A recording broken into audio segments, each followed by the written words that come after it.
Following up to me is really the most important part, and it's the beginning of what Dan was talking about, which was following up. So yes, I've created a network. I've brought all these people into my networking connections. What now? What do I do with them later? So following up is kind of the bridge to that. How do I end up in that person's brain in the right drawer, right? In the place I want to be, so that when the time comes and we want to reconnect, they remember me in the right context and positively. So following up is super important. It's all email up, what you see here, but there's other platforms as well, of course. But following up is really important. There's some kind of things I want to notice about that. First of all, following up fast, right? If I met someone yesterday, then I want to make sure I follow up the next day at latest. If I go to an event and someone speaks to me from that panel, for example, 2 days ago that I was speaking at, if someone follows up 2 weeks later, I'm not even going to remember who it was, what we were speaking about, what the panel was even about. And in addition, when someone follows up right away, I really believe and I really feel like it really meant something for them to make this connection, and they really want to make sure we keep the connection.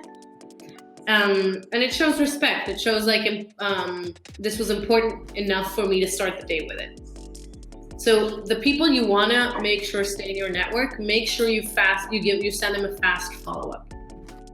The subject line is really important. You can see here a few real examples from my inbox. If you look at the second one, did you leave before the cupcakes were served?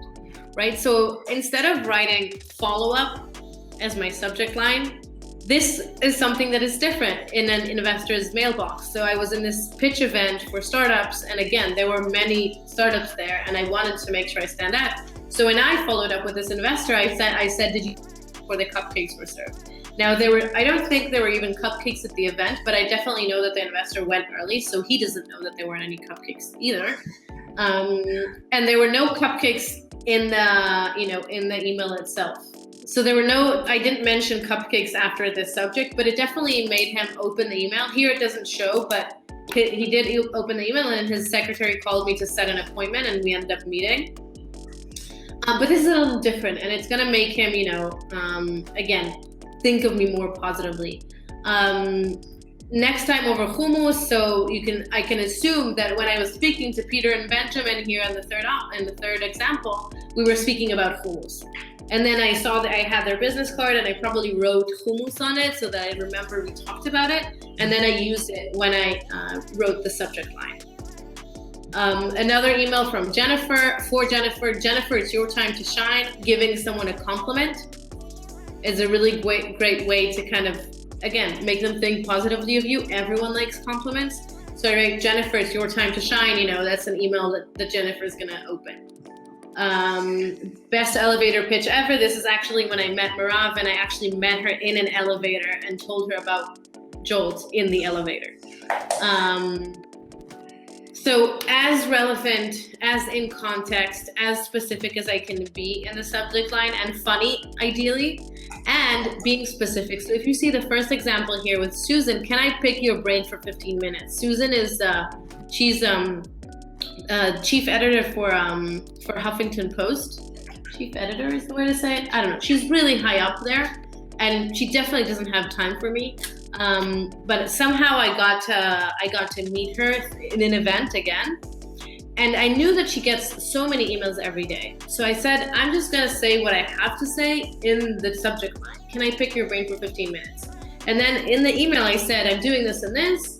Any chance we can hop on a call? I just want to ask you, what a very specific thing. And when we did get on a call, I actually only took 15 minutes from her time, and I was super specific with what I needed from her. Okay, so another kind of tip is to not, write, when you type short. Don't write too many words, don't write too many sentences. Make it as specific and as precise as possible, especially if it's busy people. And the last thing is this call for action. So if you need anything from me, if you need anything from the people you've met, if you just want to stay in touch, if we talked about a specific startup, I would send their website. If we talked about a specific publisher, I'd send an article from a recent newspaper.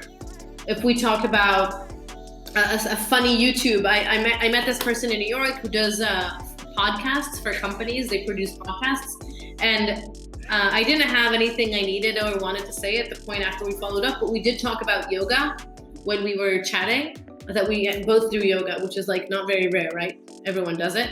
But I did send him a really funny video called, I think it's called What If Gandhi Did Yoga?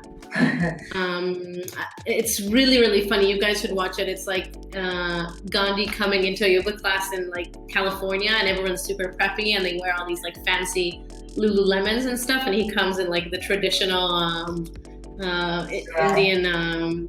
Anyway, it's really funny. So I sent him that video after the session, made him laugh, and and we're in touch. How do I stay on people's minds? The way I do it is I make sure I have, depending on how much time I can set aside for this, but I have one coffee meeting every month. I could do 2, I could do 3, depending on the time I have, with someone who I don't need at this point, who I don't have anything to ask for at this point, right? Just maintenance. So I do 1 a month. And then more than that, the way to actually stay on people's minds is social media these days. It's really a great tool. Just posting on LinkedIn an article that you loved and why you loved it. So the next time you're going to reach out to someone on your LinkedIn, they're going to remember you because you were already in their mind, in their feed. You're literally in the feed of their brain. It could be on Facebook or on LinkedIn, wherever you want to kind of grow your network, depending on your business. But staying relevant, staying on top of people's minds, I do it through social media and sharing, giving value. Again, something I learned, something I saw, something funny, something informational. These are kind of my ways. If you remember 2 things from this, more than, in addition to kind of how do I give value, it's actually following up and making sure that any connections that were made, we follow up with. I think, again, when you connect people to maybe create value or to create a connection that wouldn't have otherwise been made is very valuable. If someone introduced me to someone else, I make sure I follow up and I close the loop with the introducer, telling him, thanks for the introduction with David, by the way. We ended up working together, or we ended up partnering, or whatever, or nothing ended up happening, but it was a great conversation. Thank you. So these things also help staying in the positive sides of people's brains. If we make sure we give them that little, thumbs up, it could be 2 months later after they introduced us to someone. But if I just met this woman that I asked her what she does, right, where she works now, and we've known each other for many years, and it turns out she works in a place that I introduced her to her current boss, but she never ended up saying like, oh, thanks for the introduction, by the way, I work there now. So these little things can really be positive and kind of help people remember you in the right way. And the second thing is being memorable, trying to think of what is that yellow jacket that I'm gonna wear, or the red jacket, or the thing that's gonna stand out about me, whether it's something people see or something that I say, that is gonna make me stand out in a crowd of 600 people in the video conference. So hopefully I managed to help you all climb up the ladder of how you would rate yourself from 1 to 10 in networking. Ooh. And enjoy the rest of your afternoon.